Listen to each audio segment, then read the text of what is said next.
So good morning everyone. So yesterday we have discussed about what dihybrid cross, that is inheritance of two gene cross. So it is very important as I told. So we got what in that we got phenotypic ratio is of 9:3:1 and the genotypic ratio that is 1:2:2.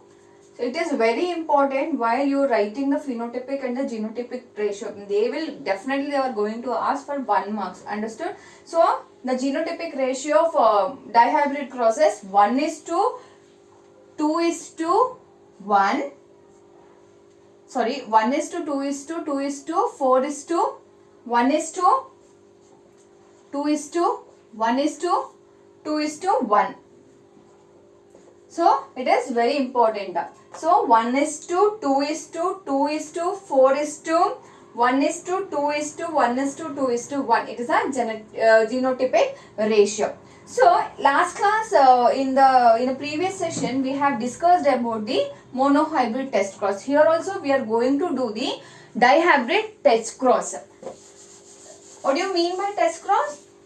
Test cross is nothing but what? So test cross is nothing but it is a cross between the F1 hybrid, that is heterozygous hybrid with the recessive character. So why we are doing the test cross? To verify whether the F1 hybrid it is a homozygous or the heterozygous. Now we will take it that. So it is a parental generation, that is parental generation, that is equal to what? What we are taking? F1 hybrid. What we got in F1 hybrid? That is heterozygous round yellow seed. Round yellow seeded pea plant, right? Which is a heterozygous. Crossed with the recessive character. We are going to cross with the recessive character. What is the recessive character? That is homozygous wrinkled green seeded pea plant. Wrinkled green seeded pea plant. So what are the genotypes?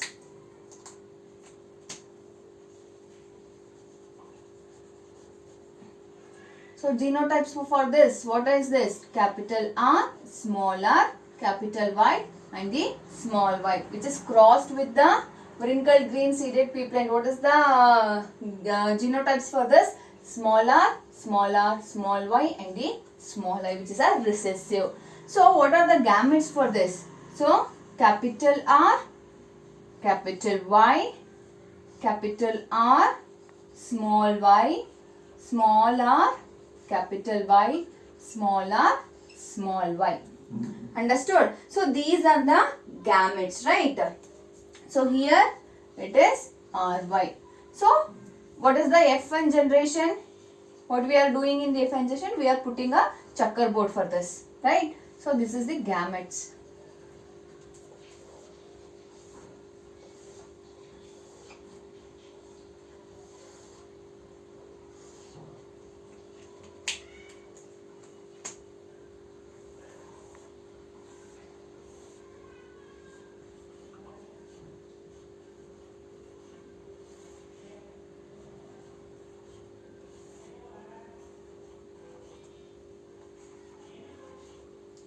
So when we cross this, what we got? Capital R, capital Y, small y, right? Capital R, small y, small y. Small r, capital Y, small y. Small r, small y and the small y. So capital R, capital Y and the small y. What is that? It is a heterozygous round yellow pea plant, right? So this is round green. It is a round green pea plant. So what is this? It is a round this is a wrinkled yellow, and it is wrinkled green. So what is the ratio of this we got? So what is the phenotypic ratio of this? Phenotypic ratio will be what? What is the phenotypic ratio of this? That is 1:1:1:1. What is this? That is round yellow is to round green is to wrinkled yellow, which is equal to wrinkled green. It is the phenotypic ratio. Phenotypic ratio means it is what? It is the external morphology. That means we can see. So what is the genotypic ratio? So what is the genotypic ratio here? That is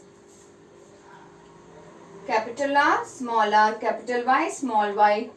That is to capital R, small y, small y, which is equal to small r, capital Y, small y, and small r, and small y. That is 1:1:1:1. So the genotypic ratio of dihybrid cross is 1:1:1:1. So what is the phenotypic ratio of test cross of dihybrid? That is 1:1:1:1.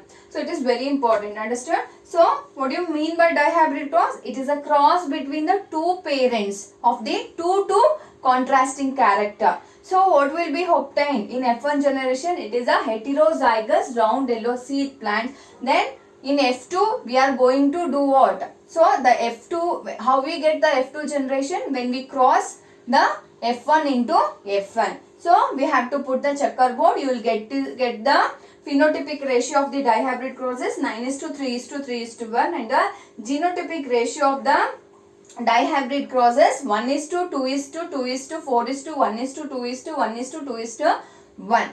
Understood? That is 9:3:3:1. That is, what is the genotypic ratio? That is 1:2:2:4:1:2:1:2:1. Understood? 1:2:2:4:1:2:1:2:1. It is very important. They will ask. Understood? So this is about the dihybrid test cross.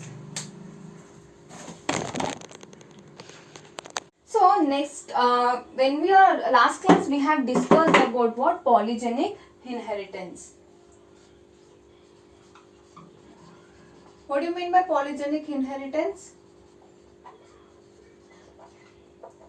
So what do you mean by polygenic inheritance? Polygenic inheritance is nothing but, so when the single character is controlled by more than one gene, we called as what? Polygenic inheritance. We took a very good example, classical example of skin color in human, right? So that means the skin color of humans, which will be depends on the what? Which will be depends on the quantity of the melanin which is present in the body, right? So as you know that in your neighbors, in your family, so the skin tone, the skin color will be changed from one to one, right? Because of the melanin present.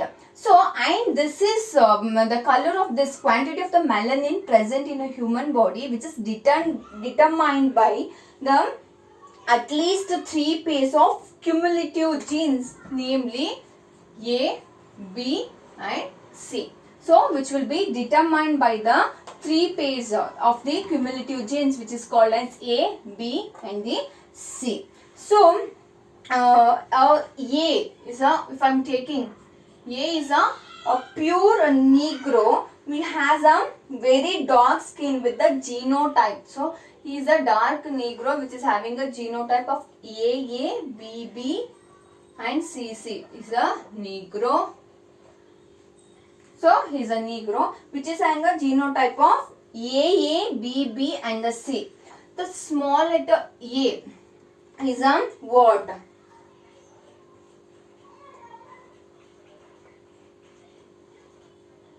So Caucasoid. So A Caucasoid with a it is a very light skin color which is having a genotype of what? That is small a, small b, small b, small b and the small c, small c. So they have a genotype of small a, small a, small b and small c and the small c. Here the pure Negro which is having a genotype, it is capital A, capital A, capital B, capital B, capital C and the capital C. So if a very dark and a very light skin individual will get what? So if they got married, so what will be the F1 generation? So they, in the F1 generation, the individuals, they will get a heterozygous for all three genes. They will get a heterozygous for all the F1 individuals, that is capital A, small a, capital B, small b, capital C and the small c, which is having an intermediate color. So that is an intermediate color and all, they will called as what? Muloids. So which is also called as millets. So when these two millets, if they get married, so if the two millets, if they get married, so the skin color of the progeny which will have a what? Which will show the shades of variation from black to dark black to very dark brown, or the dark brown dark brown, and also the mulatto light brown and the very light brown to white. So they will get the progeny like this type of variation. So this is very important. So that is about the polygenic inheritance with an example. Understood? So next is the philiotropy.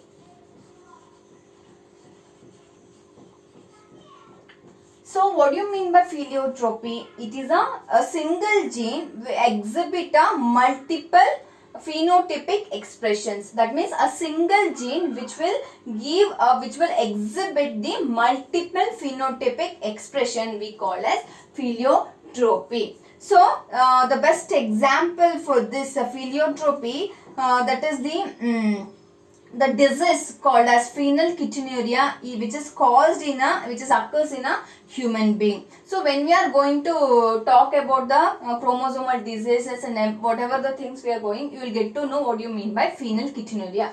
But you have to get to know what you mean by philiotropy. It is a single gene which will exhibit a multiple phenotypic expression which is called as philiotropy. The gene which will express that one, that is called as philiotropic gene. So example for this phenylketonuria disease which occur in a human being. So next, moving on to the next very important topic or the very important concept, it is chromosome.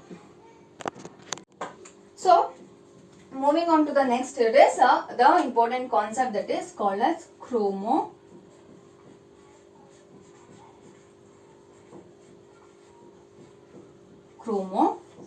It is very important. So all of you know about what chromosomes. That means the chromosomes which will play a very important role in the human body.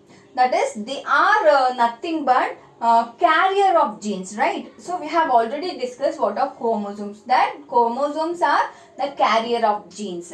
So genes are, what is genes? Genes are nothing but what? Genes are nothing but of unit of hereditary, right, or the unit of inheritance. Now we will see what the exact difference between this chromosome and the genes. So hope you remember in the previous class, as I was discussed, that the chromosomes number will be constant for some of the species, right? So some species, they have a constant number of what? Chromosomes. That have a constant number of chromosomes. So the nucleus. So the nucleus of chromosome have a balanced set of chromosomes. As you all know, unbalanced set of chromosomes which leads to what? Abnormalities, which is also called as anomalies, and also otherwise we use the word called as syndrome. So the nucleus should always balance the chromosome number. That means the nucleus of chromosome have a balanced set of chromosome. If it is unbalanced, it leads to abnormalities, or otherwise we use the word called what? Syndrome. Now, we will look into what is the exact difference between this gene and the chromosomes. So, as you all know that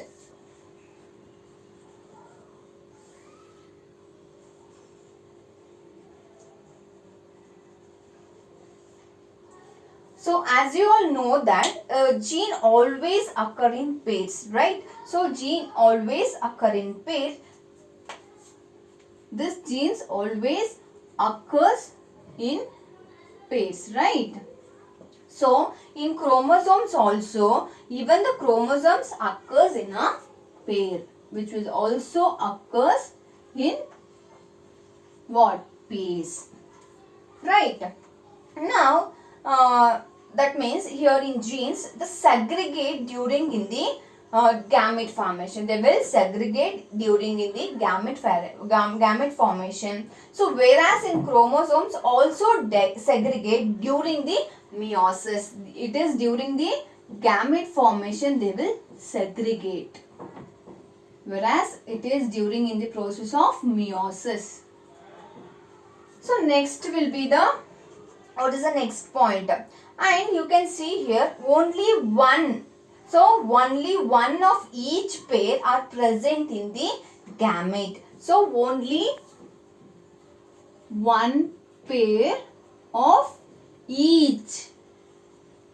So of each, only one of each pair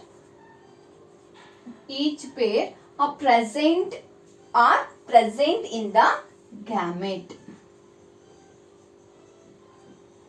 So here also only one pair of, that means only one of each pair that is present in the gametes.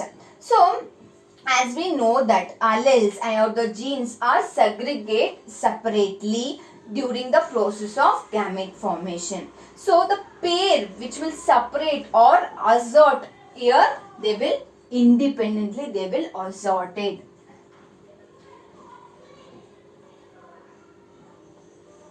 Independently they will assorted or separated. So what about here in chromosomes? So here also pair will assort independently. So once again, what are chromosomes? Chromosomes are nothing but a carrier of genes. So genes are nothing but a unit of hereditary which is responsible for the transfer of character or the trait from the parents to the children. So what are the exact difference between gene and the chromosomes? You can see here a pair. As we know that a pair of genes we called as what as? So a pair of genes we called as what? Alleles, right? So as you already come across within the previous session, right? So the genes are always occurs in pair, and the pair of genes we call as alleles. So here they are occur in pairs. Here also the chromosomes which is also occurs in pairs. They never found in single. So then here they separate or segregate during the process of gamete formation, but here the chromosome they will separate or segregate during the process of meiosis. And here the and only one or the each pair is present in the gamete. Here only one of each pair it is present in the gamete. So as I told, alleles, so what we call the pairs, right? So it will assort independently. Here also they will assort independently. So hope you understand what is the difference between gene and the chromosome. Now let us move into the very important theory in the next. So it is very important.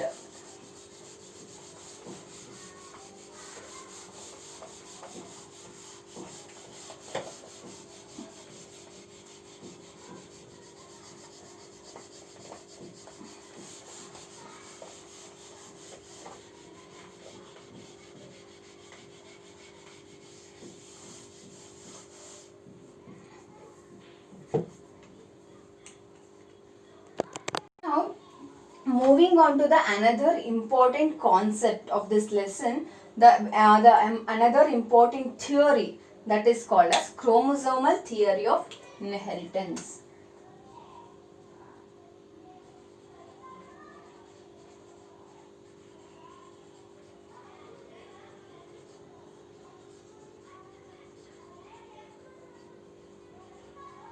Chromosomal theory of inheritance.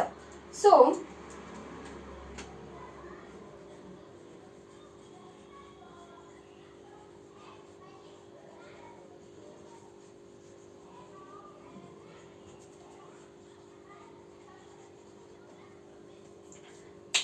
Walter Sutton and Theodore Boveri.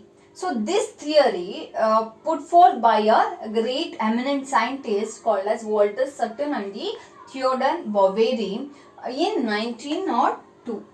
In 1902, they have put forth the theory called as chromosomal theory of inheritance. So this theory, that is, as I told, Sutton and Theodore Boveri in 1902, they have put forth the theory, that is the theory called as what? Chromosomal theory of inheritance, was proposed by Walter Sutton and Theodore Boveri in 1902, and it was confirmed by T.H. Morgan in 1933. Please make sure that this year has been misplaced in the notes. So as I have given in 1993, please make sure you have to written 1933. So please make that correction of that. So in the Walter Sutton and the Theodore Boveri in 1902, they were put forth the theory called as chromosomal theory of inheritance in 1902, and it was confirmed by T.H. Morgan in 1933. So, and the materials for inheritance, and we call that materials for inheritance is genes, and these genes are located in the chromosomes, and these chromosomes are segregate or separate during the process of what? Gamete formation, and they will recombine during the process of fertilization. I repeat, so the chromosomal theory of inheritance was proposed, was put across by two very important scientists called as Walter Sutton and Theodore Boveri in 1902, and it was confirmed by T.H. Morgan in 1933. So the materials for inheritance, what we use the word called what? Gene. So the material for this inheritance, that we use the word called what? Gene. So it is located in the chromosomes. So which is segregate or separate during the process of what? Gamete formation, and they recombine during the process of what? Fertilization. And now let us see what are all the contribution of T.H. Morgan towards the study of chromosomal theory of inheritance. So what are all the contribution he done to know about this chromosomal theory of inheritance? So as I said, Thomas Hunt Morgan.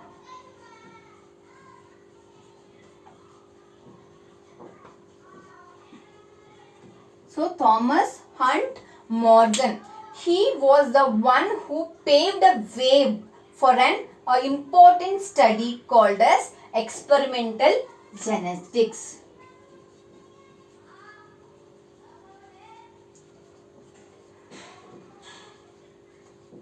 So he was the one who paved a way to a very important study which is called as experimental genetics. So T.H. Morgan, who confirmed the chromosomal theory of inheritance in 1933, who has paved a way to study the very important new branch of biology which is called as experimental genetics. And this T.H. Morgan called as father of experimental genetics. He called a father of experimental genetics. So he was the one who paved a way for the study of this experimental genetics. So he rightly called as the father of experimental genetics. So what he did, he took a very small fruit fly. He took a very small fruit fly, so that is we called as Drosophila melanogaster. Drosophila melanogaster. So you all heard about the Drosophila melanogaster. So this Drosophila melanogaster he took as an what? It is a genetic model. So or it is a genetic experimental material. So I think all of you know about the Drosophila melanogaster, right? So this Drosophila melanogaster we called as what? Cinderella of genetics.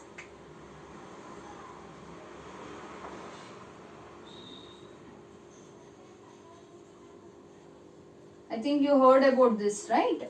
So this the Drosophila melanogaster called as Cinderella genetics because it is the one of the main materials of genetic model which is taken for the study of genetics. Hence it is called as Cinderella of genetics. So this T.H. Morgan, that is Thomas Hunt Morgan, selected a small fruit fly, that is the Drosophila melanogaster, as an experimental model which is called as what? Cinderella of genetics. Why he selected? So why he selected just like a John Gregor Mendel, he selected a garden pea plant for his hybridization experiment. Similar way, the T.H. Morgan also took a Drosophila melanogaster as an experimental material. But why did he select this Drosophila melanogaster as a model in his experiment? Because some of the following reasons or some of the following features, it will help him to take this fruit fly as a model or the experimental material. So we will look into one by one. So now we will look into that. So what are all the why the T.H. Morgan has selected the Drosophila melanogaster as a model in his experiment. So because the first and foremost reason is, so they could be grown in a simple synthetic medium in a laboratory. So it is very easy to grow them in a simple synthetic medium in a laboratory. So that is the one reason why he select the Drosophila melanogaster.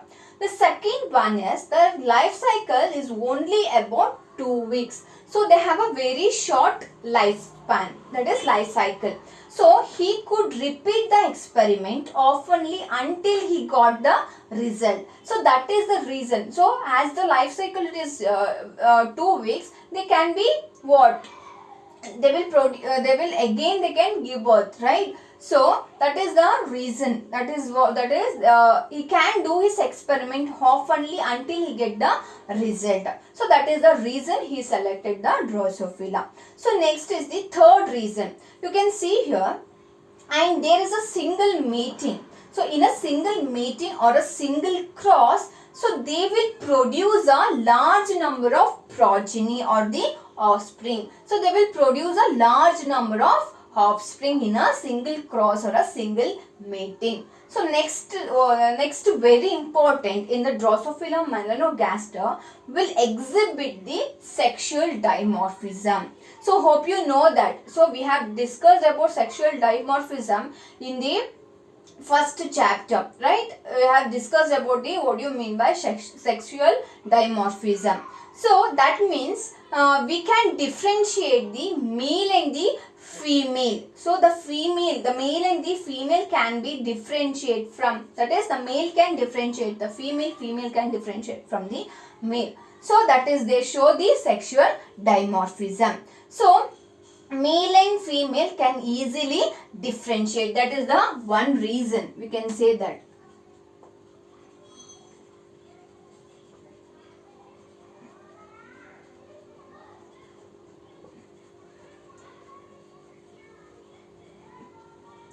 Can be easily differentiated. And also they have a many types of hereditary variation that can be seen in a lower, that means low power microscope. You can see this in a low power microscope. So these are all the reason why he selected the Drosophila melanogaster for his experiment. So what are all the features, or what are all the characters that the Drosophila melanogaster which is having, that why did he selected for this experiment? That means he could do, that means they could be grown in a simple synthetic medium in a laboratory. So they have only 2 weeks. They have a life cycle of 2 weeks. So they can produce in a single mate or a single cause. So they will produce a large number of progeny. And also the very important character of this one, Drosophila melanogaster. So that is, they can exhibit a sexual